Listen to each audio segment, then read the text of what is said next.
কখনো কি ভাইবা দেখছেন যে আমরা যখন দুপুরবেলা বা রাতে খাবার সময় বাইরে থাকি আমরা কেন তেহারিটারে প্রেফার করি?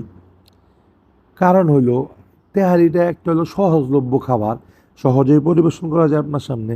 আজকের ভিডিওটা একটু ভিন্ন মতো হবে। আজকে আমি তুলে ধরুন আমার খাওয়া রিসেন্টের সেরা 3টা বিরিয়ানি বা তেহারি, যার মধ্যে একে থাকবে মতি বিরিয়ানি, নাজিরাবাজারের বিসমিল্লা কাবাবের উল্টা পাশের গলিতে অবস্থিত এটা। হালকা সরিষার তেলে ঝাঁজ পাবেন, স্বাদে বেশ ভালো।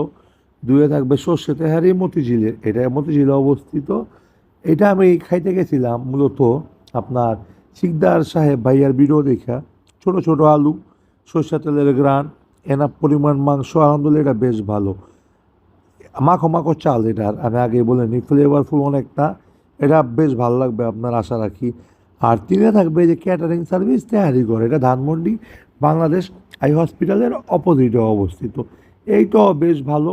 এটা এটা নাকি তেহারি ঘরের থেকে শিখা বাবুর্চি যদিও, তবে আমি তেহারি ঘরের সাথে মিল পাই নাই। তবে খাবারের মান বেশ ভালো, আরও মাংসের পরিমাণ একটু কম যদিও, তবে খাবার